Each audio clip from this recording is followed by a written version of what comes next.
warahmatullahi wabarakatuh.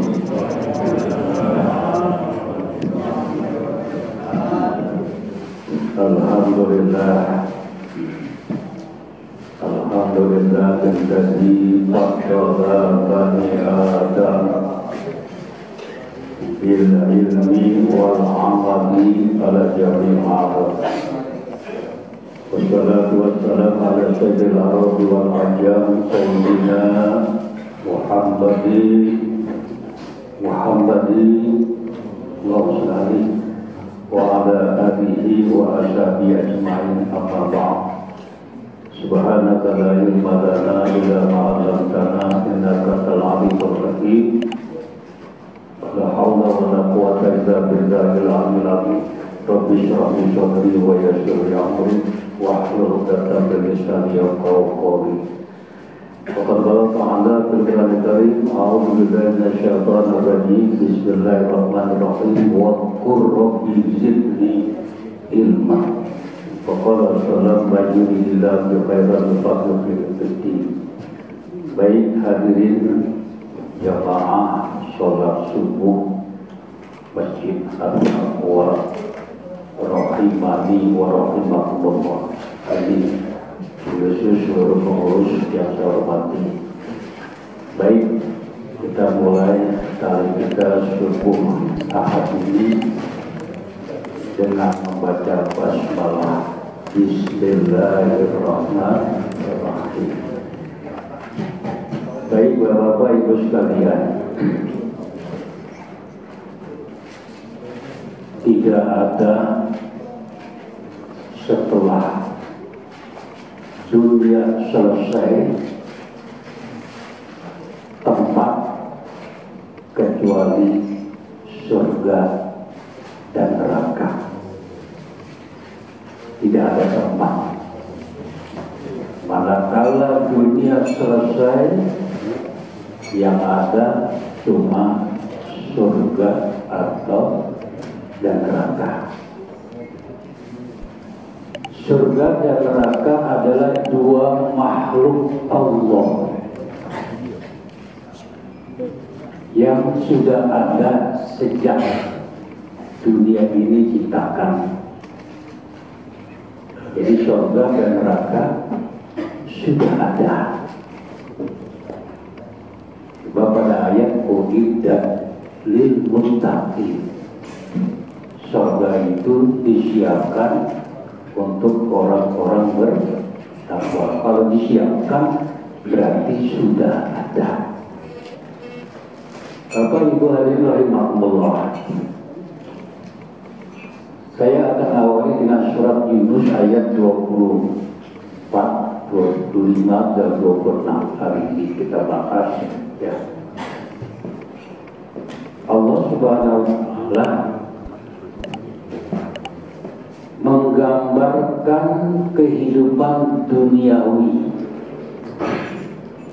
Setelah Allah gambarkan, baru Allah mengajak, menyuruh manusia untuk ke rumah yang penuh damaian, surga. Jadi Allah tidak langsung ngajak ke surga, tapi diajak manusia itu terlebih dahulu memahami kehidupan. Jadi diajak kita memahami kehidupan dulu. Allah Subhanahu wa Ta'ala berfirman, ya, inna masalul hayatid dunya kama in anzalnahu minas sama. Sesungguhnya perumpamaan kehidupan duniawi itu, kata Allah, laksana air hujan yang kami turunkan dari langit. Fahtal il-ard, lalu tumbuhlah tanaman-tanaman yang subur karena air tersebut. Mimma yakul nas, sebagian dimakan oleh manusia, sebagiannya dimakan oleh hewan ternak, ya. Hatta idza akhadhatil ardu rubaha wa zayyanat, sehingga kata Allah, bumi menampakkan keindahannya dengan sempurna dan berhias dengan bunga-bunga dan buah-buahan. Wa dhanna ahluha qadirun 'alaiha, lalu penduduk bumi, pemilik tanaman tersebut, mengira dapat menguasainya dengan memanennya.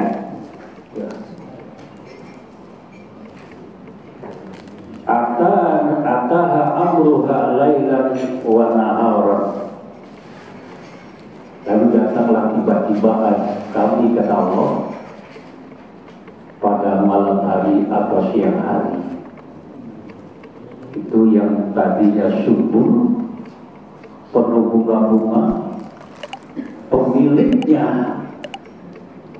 ya, merasa menguasainya untuk memanennya. Lalu tiba-tiba datanglah azab kami, kata Allah, ya, siang atau malam, faja'alnaha hasidan, lalu kami dijadikan tanaman-tanaman tersebut persis kayak tanaman yang sudah dipanen habis, ya. Seperti ka'alam tanah, seolah-olah tanaman tersebut tidak ada kemarin, ya. Zakadzalika nufassilu ayati liqaumin yatafakkarun, demikianlah kami menjelaskan ayat-ayat kami bagi orang yang berpikir. Bapak Ibu sekalian, jadi kehidupan dunia ini, dengan Allah turunkan hujan, tumbuh tanaman-tanaman indah, sempurna, penuh dengan bunga, pemiliknya merasa akan memetiknya, tiba-tiba datang azab Allah. Artinya apa? Bahwa kehidupan ini singkat, singkat, ya.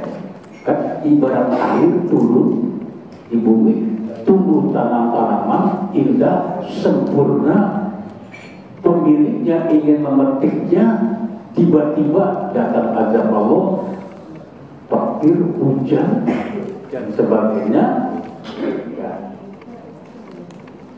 Itu gambaran bahwa hidup ini singkat, sebentar. Maka dari itu, setelah kita diajak memahami bahwa gambaran hidup di dunia seperti air hujan tadi yang tumbuh tanam-tanaman, lalu pengen dipetik, tiba-tiba datang azab Allah. Setelah kita paham bahwa kehidupan singkat, Allah menyeru, wallahu yad'u ila daris salam.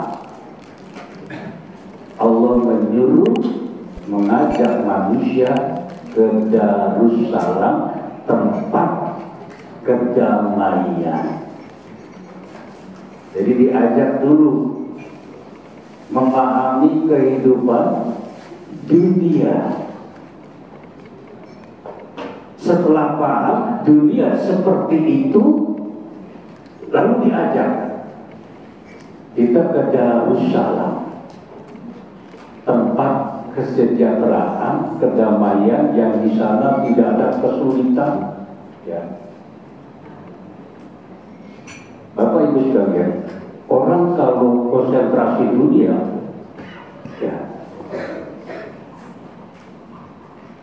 lihat saja apa yang terjadi kepada orang yang konsentrasi dunia, sedikit pun tidak ingat akhirat. Efeknya satu, dia punya angan-angan yang tiada habis-habisnya. Orang kalau dunia tujuannya, maka yang ada angan-angannya tiada putusnya. Halo, nyambung gak ini? Nyambung gak? Jadi orang yang fokus ke dunia, tidak sedikit pun ingat akhirat, yang terjadi adalah dia punya angan-angan, tidak ada putusnya. Kedua, rakus yang tidak pernah selesai. Yang ketiga, hilang manis ibadah. Awas ini. Orang yang konsentrasi dunia, angan-angannya tiada putus-putusnya. Rakusnya tidak pernah puas-puasnya. Kata Nabi, kalau dia punya selembah emas, pengen dua, pengen tiga, dan seterusnya. Dan yang ketiga, ibadah tidak ada rasa manisnya. Ke masjid, sholat, baca Quran, Kenapa? Manis ibadah tidak ada dalam dirinya. Kalau kita kan walaupun begini masih ada rasa manis ibadah. Kita bangun malam, kita masih mau ngaji. Dan orang yang mengejar dunia itu persis orang minum air laut. Ibu air laut diminum, tambah haus, apa hilang hausnya? Gampang. Minum lagi, tambah haus. Minum lagi, tambah haus. Itu orang yang mengejar dunia. Maka itu setelah Allah berbicara gambaran dunia seperti air hujan yang turun, tumbuh tanaman indah, bunga-bunga, pemiliknya merasa akan memetiknya, tiba-tiba datang. Artinya apa? Keindahan, kegelapan dunia hilang sirna dalam waktu singkat. Maka itu Allah mengajak kita, wallahu yad'u ila daris salam. Allah mengajak manusia ke tempat yang penuh kedamaian. Wa yahdi man yasha ila siratal mustaqim, dan mengajak manusia ke jalan yang lurus, yaitu Islam. Ya. Ada sebuah hadis gambaran Nabi Muhammad dengan kita umatnya dari Jabir bin Abdullah. Ya. Ini Allah, Rasulullah suka menggunakan perumpamaan. Ya. Untuk apa? Agar jelas, agar mudah dipahami oleh para sahabat dan umatnya. Kalau kita kan suka memberikan gambaran, mukanya, wajahnya wajah perang, menggambarkan wajah perang. Artinya apa? Serem, bapaknya galak, begitu. Jabir bin Abdullah berkata, satu hari Rasulullah keluar datang kepada kami. Rasulullah bercerita,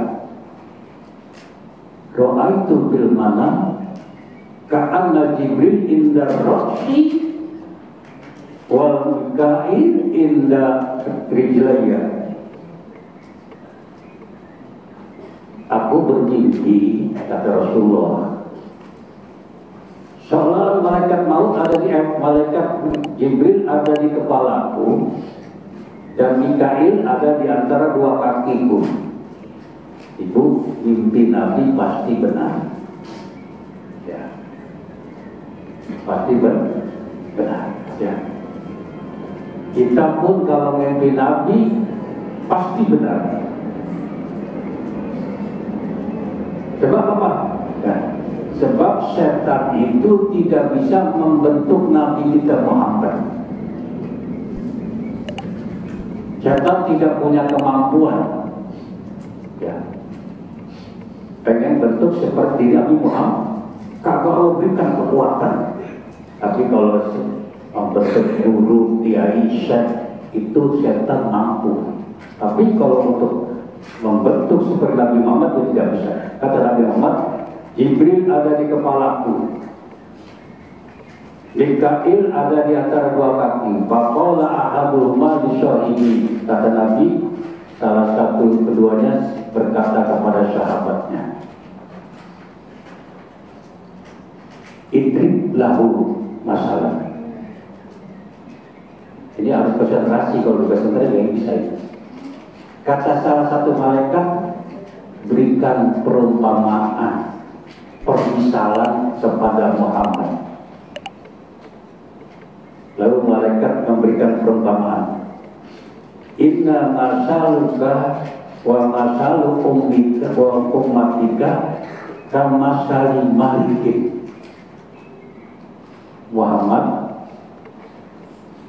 permisalanmu, perumpamaanmu dengan umatmu, ini ya. Ini Nabi Muhammad yang putih, itu umatnya. Perumpamaanmu dengan umatmu kamasali malikin, persis kayak raja. Oh. Seperti raja, ya. Akhadha daron. Ini raja, itu nggak punya raja ini diri. Raja ini mengambil tempat, ini tempatnya. Supaya gampang. Ada raja mengambil tempat, membuat tempat. Wabana piha baitan, di tempat ini raja ini membuat istana. Raja, tempat, istana. Waja'ala biha ma'dabatan. Di istana ini raja membuat jamuan yang luar biasa. Dan lagi raja ngambil tempat, membuat istana. Dalam istana ada jamuan. Tentu kalau ada jamuan, pengen apa? Ngundang nggak? Ngundang. Maka raja wa ba'asa rasulan yaqunas ila ta'am. Ini raja setelah ambil tempat, di sini ada istana, ada jamuannya. Ini raja ngutus seseorang. Mari masuk ke istana, nikmati hidangan.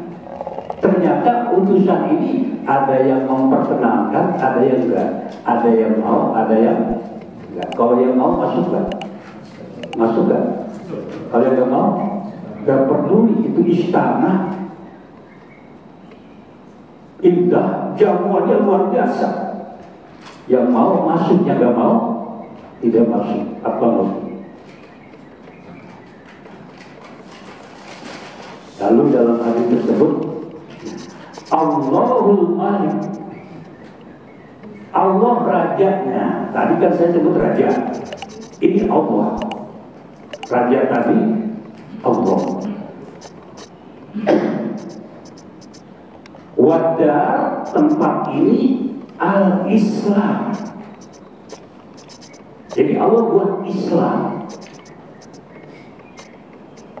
Istananya al-jannah, al-bait al-jannah. Berarti istana itu gambaran surga.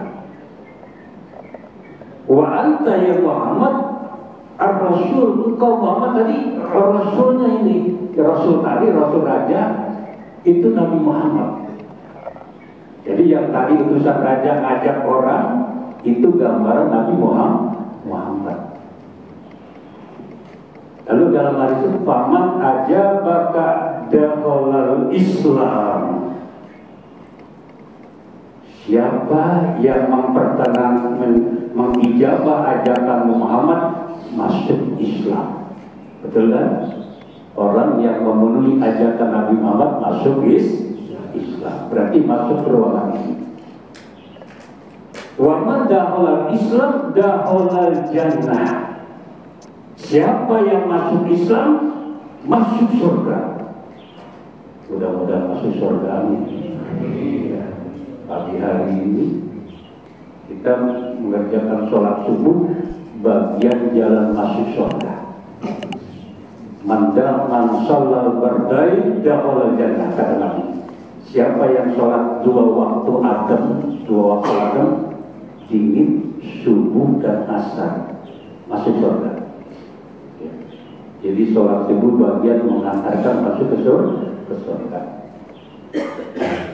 Layali jannah ahadun qabla tulisam si wa qabla ghurubiyah. Tidak akan masuk neraka siapa? Orang yang sholat sebelum terbit matahari. Sholat apa? Subuh. Wa qabla ghurubiyah, sebelum terbenam matahari. Sholat apa? Asar. Jadi sholat subuh ini akan menghantar kita masuk surga. Sholat subuh ini akan menjauhkan kita dari neraka. Jadi kembali kepada kita tadi, Nabi Muhammad adalah utusan raja. Paman ajabaka dakhala Islam. Muhammad, siapa yang menjawab ajakanmu, dia akan masuk Islam. Wa man dakhala Islam dakhala jannah. Siapa yang masuk Islam masuk surga. Masuk. Wa man dakhala jannah akala minha. Siapa yang masuk surga, dia akan memakan jamuan tadi. Jadi kira-kira perumpamaan ini nyambung gak ya? Nyambung gak? Jadi rajanya itu Allah. Ada raja buat tempat. Di tempat itu raja buat istana. Di istananya ada jamuan. Untuk supaya orang masuk, maka raja mengutus seseorang mengajak, ayo mari masuk, nikmati hidangan. Ada manusia yang mengikuti ajakan utusan tersebut, ada juga yang mengoh. Rajanya Allah, tempat ini Islam, istana surga, utusannya Nabi Muhammad. Kata dalam hadis tersebut, paman ajabaka dakhala Islam Muhammad. Siapa yang menyauti ajakanmu, mengikuti ajakanmu, dia masuk Islam. Betul kan? Wa man dakhala Islam dakhala jannah. Siapa yang masuk Islam bakal masuk surga. Wa man dakhala jannah akala minha. Siapa yang masuk ke surga akan menikmati jamuan. Itu dulu gambarannya. Ya. Dalam sebuah hadis, al-jannatu aqrabu ila ahadikum wasyirab wa nar misla dzalik. Surga itu akrab, lebih dekat. Inasyirab dari tali sendal. Al-jannatu aqrabu ila ahadikum min syiraqi na'lihi. Surga, kata Nabi, itu dekat kepada kamu dari dekat tali sendalnya. Nabi bilang seperti itu. Surga dekat, lebih dekat dari tali sendal. Wanar misudari, begitu juga neraka. Kalau ini manusia, ini surga, ini manusia, ini neraka. Ya. Kan tadi Nabi bilang surga itu lebih dekat dari tali sendal. Orang yang berbuat baik dia akan masuk neraka, dekat dengan neraka. Laisa bainahu wa bainaha illal maut. Semua orang yang berbuat baik dekat sama surga. Antara dia dengan surga cuma ada maut saja. Kalau mati masuk. Jadi surga itu lebih dekat dari tali sendal. Ibu-ibunya begini, baik. Antara ibu-ibu, bapak-bapak dengan surga itu cuma pemisahnya maut saja. Maut surga. Kalau benar-benar soleh. Lalu orang yang berbuat jahat dengan neraka dekat. Antara dia dengan neraka cuma maut. Orang yang brengsek, orang yang durjana, durhaka dengan neraka dekat. Antara dia dengan dia tidak ada jarak kecuali maut. Mati neraka. Halo nyambung nggak? Jadi sampai seperti itu surga Nabi ngangkat dekat, ya. Jadi wallahu yad'u ila daris salam. Allah menyeru manusia, Allah menyeru kita untuk menuju Darussalam, tempat kesejahteraan, tempat kedamaian. Yahdi mayyasha ila siratal mustaqim. Allah bertunjuk kepada siapa yang Allah kehendaki ke jalan Islam mustaqim. Jadi siapa yang Allah kehendaki? Kita lihat ketika Nabi Muhammad berdakwah, Nabi Muhammad menyeru beriman, ayo beriman, beriman. Jadi ada Allah memerintahkan, Allah menghendaki. Allah memerintahkan, Allah tidak menghendaki.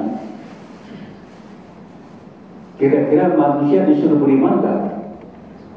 Perintah kan? Ketika Nabi Muhammad berdakwah, Nabi Muhammad mengajak semuanya penduduk Makkah pada saat itu beriman. Tapi Khadijah Allah menghendaki, Abu Bakar Allah menghendaki, Utsman Allah menghendaki, Abu Jahal Allah tidak menghendaki. Paman Nabi sebagai apa itu yang menjadi menolong Nabi, pasang badan Nabi, ketika meninggal dunia Allah tidak menghendaki. Allah memerintahkan, Allah menghendaki. Kalau Allah memerintahkan, Allah menghendaki, beriman. Contohnya banyak kan? Allah memerintahkan tapi Allah tidak menghendaki. Oh banyak. Jadi Allah menyuruh kepada Islam. Bapak Ibu rahimahumullah kan. Kalau dalam Al-Quran saya lupa nama suratnya, wa tilkal jannatu allati uristumuha bima kuntum ta'malun, ya.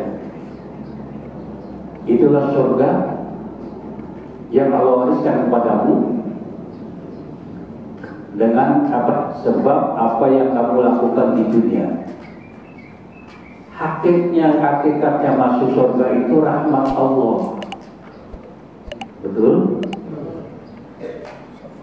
Namun amal jadi syarat. Benar. Masuk surga berkat rahmat Allah. Tapi kan ayat tadi wa tilkal jannatul lati uristumuha bima kuntum ta'malun. Ridho dengan yang sedikit. Karena kalau orang ridho pasti surga. jauhkan diri dari berbagai macam maksiat, ridho dengan dunia yang sedikit. Yang ketiga, ayyakuna harison ala ta'at, semangat taatnya bukan sholat doang. Ta'atun ta'atani ta'at, semangat melakukan berbagai macam ta'at. Jamaahnya semangat, taklimnya semangat, silaturahimnya semangat, ya. Apa saja bentuk kebaikannya semangat. Sebab dengan taat ini nanti ada ampunan Allah dan mewajibkan ke surga. Ayyakuna harisun ala ta'at, semangat taatnya, semangat melakukan berbagai macam kebaikan.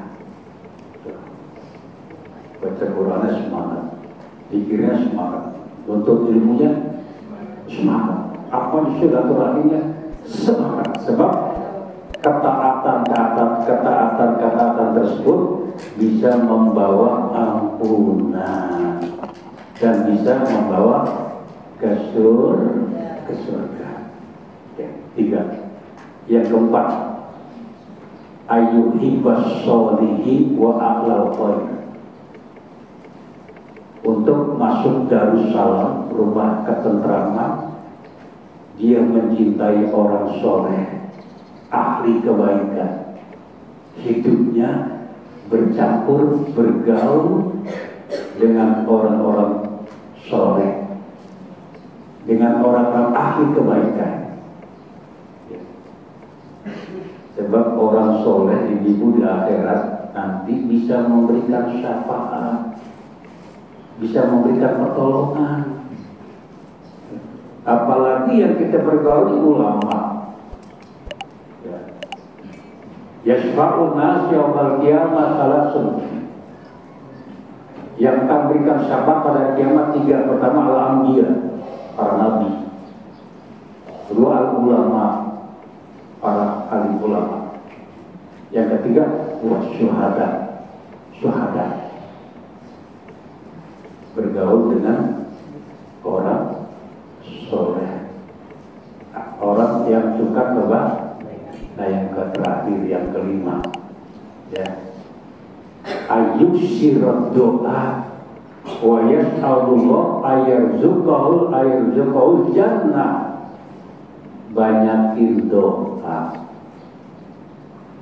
banyakin minta kepada Allah rezeki surga, ya. Surga minta.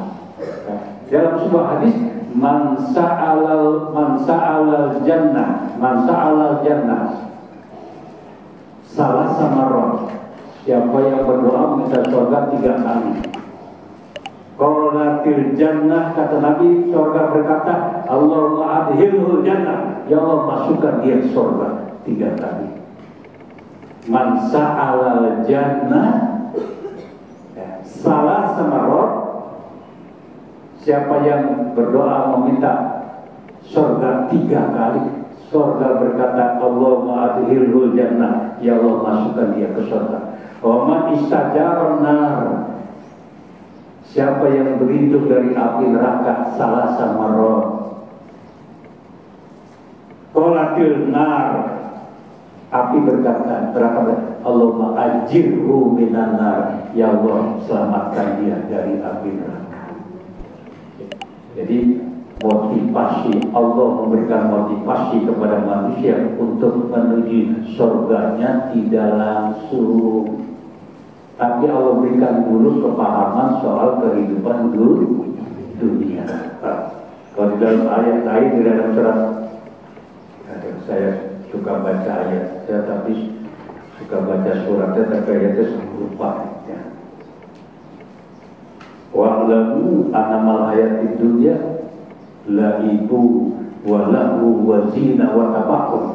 ketahuilah kehidupan dunia itu permainan. Yang namanya permainan berakhir tidak? Berakhir tidak. Walaupun sedang buruk, orang yang sedang berontak, wazina perhiasan, watafahur saling bangga-banggaan, watakasur bil amwal banyak-banyakan harta, itu dunia.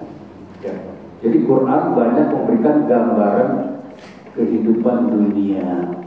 Ya, tadi kalau tadi ternyata kehidupan dunia itu singkat indahnya, gemerlapnya, dan sirnanya cepat. Karena begitu dunia itu Allah mengajak kita, menyuruh kepada kita berseru ke Darussalam, rumah yang penuh kenikmatan. Ya. Nanti di dalam ayat selanjutnya, ibu sekalian, ya. Lilladzina ahsanul husna wa ziyadah. Lilladzina ahsanu, bagi orang-orang yang berbuat kebaikan, al-husna, ada pahala terbaik, surga. Surat Yunus tadi itu, ya, 24, 25, 26. Wa ziyadah, orang yang berbuat baik ada pahala yang terbaik yaitu surga, wa ziyadah, dan tambahan. Di situ ditafsirkan tambahannya melihat Allah. Melihat Allah. Ya. Jadi orang yang berbuat baik akan mendapat husna, al-husna. Husna itu pahala terbaik, yaitu surga. Yang kedua, waziyadah, ya. Tambahannya melihat surga. Ini terakhir, ya. Ada sebuah hadis, ya, riwayat Muslim. Idza dakhala ahlul jannah al-jannah wa ahlun nar an-nar.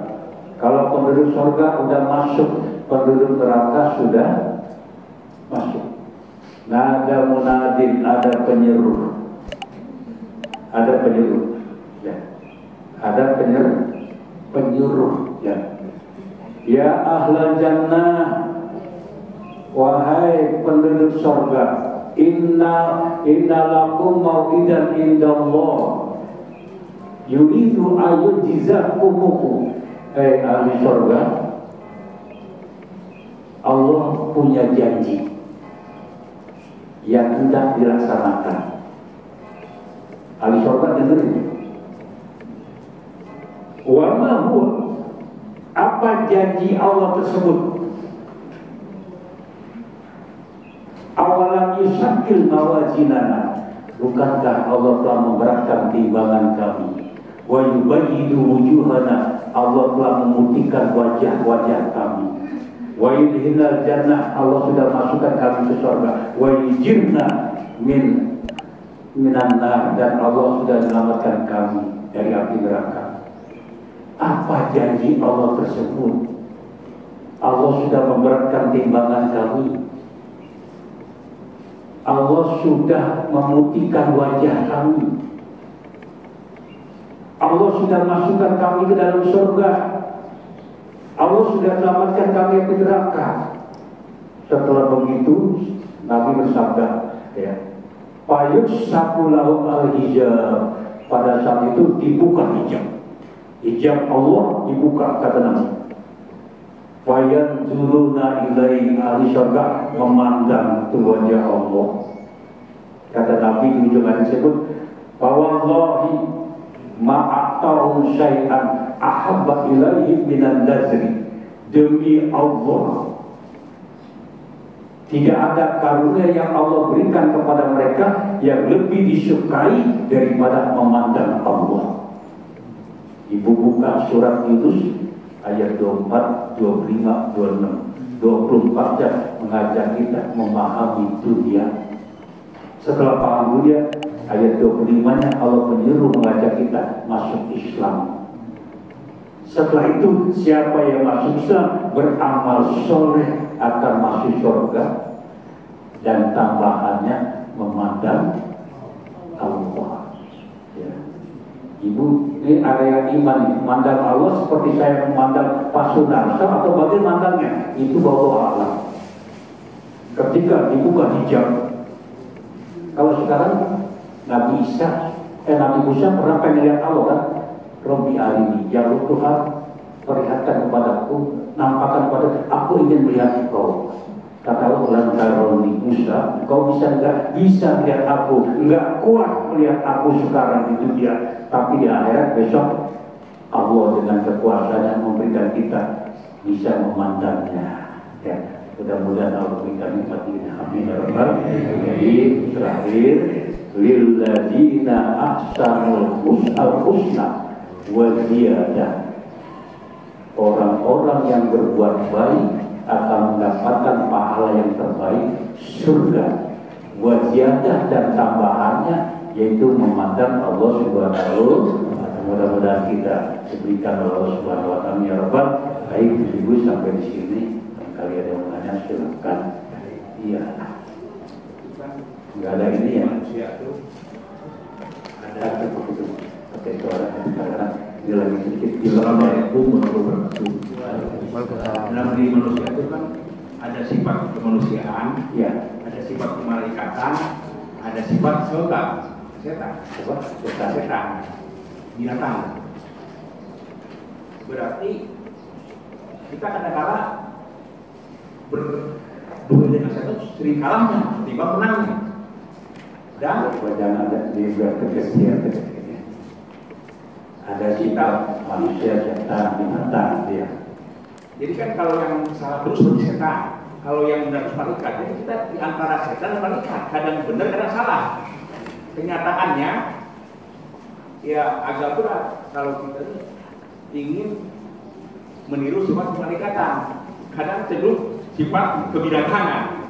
Iya. Bagaimana caranya supaya yang jadi komando itu malaikat, bukan setan. Assalamualaikum warahmatullahi wabarakatuh. Ya, ini kalau kita bicara malaikat, bicara binatang begini. Kalau malaikat itu makhluk Allah diciptakan dari nur, diberikan akal, kagak punya nafsu, kagak punya. Kalau binatang diberikan nafsu, kagak diberikan akal. Kalau manusia diberikan akal, diberikan nafsu. Dalam kitab saya baca, barang siapa yang akalnya mengalahkan nafsunya, dia sama dengan malaikat kedudukannya. Siapa yang akalnya kalah dengan nafsunya, sederajat dengan gitu. Nyambung. Jadi malaikat punya akal, hewan punya nafsu, manusia punya akal, punya nafsu. Kalau nafsunya kalah sama akalnya, manusia itu sederajat dengan malaikat. Ya kan, bahkan lebih tinggi. Kenapa? Dan malaikat akal doang, nafsu enggak. Tapi manusia punya akal, punya nafsu, ngalahin nafsunya bisa lebih tinggi. Tapi kalau akal kita kalah dengan nafsu, kita lebih rendah dari. Ya, ada kali dia waktu mau nanya. Iya.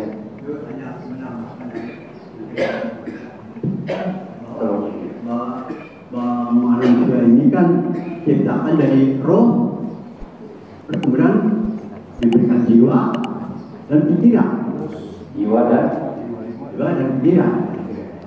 Roh, jiwa dan pikiran berhati. Nah, kemungkinan menurut Pak Omar itu berdua, mana yang lebih dominan perbuatan itu, rohnya, jiwanya, atau pikiran hatinya. Kalau dia ibaratnya lebih condong digerakkan oleh roh, jadi jiwanya akan seperti itu. Tapi kalau perbuatannya digerakkan oleh akal dan pikiran yang lebih mudah ditutupi setan tadi atau pada dunia, tapi jiwanya ya akan menjadi setan. Itu saja kalau menurut saya bisa. Terima kasih Pak. Ini ibu bapak-bapak sekalian ya, akal yang Allah berikan itu kalau selalu tambah ilmu akan menyempurnakan akal. Maka itu kewajiban menuntut ilmu itu dalam rangka untuk memaksimalkan awal kalian. Wajib menuntut ilmu wajib gak? Diwajibkan. Apa tujuan menuntut ilmu itu? Untuk memaksimalkan akal. Kalau akal udah maksimal, ya kan, yang namanya udah maksimal, tahu yang mana yang tidak baik, mana yang tidak baik. Jadi kenapa Allah mewajibkan kita menuntut ilmu? Oh, agar orang yang punya akal, akalnya itu maksimal. Waktu itu ada orang yang tidak menuntut ilmu, akalnya ya, berpikirnya juga di bawah. Kenapa? Karena tidak digunakan untuk menuntut. Jadi semakin banyak ilmu yang masuk, akalnya semakin ya. Jadi maksimal akal itu kenapa diwajibkan menuntut ilmu? Karena dalam rangka untuk memaksimalkan akal ya. Orang kalau akal yang diisi dengan ilmu terang ya, dia tahu ini cepat mengambil tindakan ya. Jadi bisa jawab saya bahwa apapun permasalahan itu, kalau orang akalnya banyak diisi dengan ilmu, maka persoalan-persoalan yang kecil-kecil itu udah nggak dikira aja diajukan. Ini nggak benar, ini nggak benar, ini yang benar. Kenapa? Akal yang hidup karena ilmunya ya. Jadi Pak Sunarso barangkali kalau kurang puas, mohon maaf. Ya, jadi memang manusia punya akal, punya jiwa ya. Kalau orang akal ditambah dengan ilmu, akal, nah jiwanya ini ya isi dengan iman, isi dengan iman. Sehingga iman itulah ya. Maka itu selalu Allah mengucapkan diawali dengan iman, innalladzina amanu, iman. Baik, barangkali ada ibu yang menanya? Tidak ada. Cukup Pak ya? Ya, jadi sekali lagi kesimpulannya ya, bahwasannya ya, surga itu harus diusahakan. Uji batil jannah bil makari, surga dipagari. Bapak ini ada surga dipagari. Kalau yang namanya pagar harus ditembuskan, harus ditembuskan. Nah, pagarnya surga itu sesuatu yang hati berat melakukannya, kesukaran, sholat jamaah, nuntut ilmu, silaturahim, mengeluarkan harta, berjihad, itu pagar-pagar surga. Jadi surga itu dipagari. Pagarnya apa? Dengan kesukaran-kesukaran. Harus sholat berjamaah, silaturahim, banyak mengeluarkan harta, berjihad, itu pagar-pagarnya surga. Harus ditembus. Neraka demikian juga dipagari. Dengan apa? Hawa nafsu. Yang pagar neraka ini yang disenangi oleh hati. Ya. Pasti kalau disenangi oleh hati, banyak nggak yang suka? Suka ya? Maka itu banyak yang masuk neraka. Kenapa? Karena pagar surga itu dengan sesuatu yang disenangi oleh hati. Tidur subuh, jalan-jalan, orang ngaji kagak ngaji, orang tahajud dia tidur, itu surga pagarnya hawa. Uji batinal bisa hawa. Surga dipagari dengan nafsu-nafsu. Kalau orang masuk ke pagarnya, masuk neraka. Jadi surga dan neraka sama-sama punya pagar. Kalau surga pagarnya sesuatu yang berat dilakukan oleh hati. Jamaah 5 waktu, tahajud, puasa Senin Kemis, mengeluarkan harta, jihad berperang, itu hal-hal yang berat harus ditembus masuk ke surga. Tapi kalau neraka yang pagernya dengan sesuatu yang disenangi oleh nafsu, maka itu orang yang ikuti hawa nafsunya masuk ke dalam. Ada baik sampai sini. Mudah-mudahan ya kita semuanya nanti bertemu dalam rahmat ridha Allah Subhanahu wa taala, ya. Kita sama-sama masuk surga Allah Subhanahu wa taala. Kita tutup dengan bacaan Sayyidul Istighfar, ya. Karena Sayyidul Istighfar ini kalau kita baca pagi, nanti siang jamin masuk surga. Bismillahirrahmanirrahim. Alhamdulillahirabbil alamin. Allahumma shalli ala sayyidina Muhammad wa ala ali sayyidina Muhammad. Allahumma anta rabbi la ilaha illa anta khalaqtani wa ana 'abduka wa ana ala ahdika wa wa'dika mastata'tu a'udzu bika min syarri ma sana'tu aqulu laka bi ni'matika 'alayya wa abu'u bi dzambi faghfirli wa innahu la yaghfiru dzunuba illa anta bi rahmatika warhamni. Alhamdulillah, subhanallahumma wa bihamdika asyhadu an la ilaha illa anta astaghfiruka wa atubu ilaik. Assalamualaikum warahmatullahi wabarakatuh.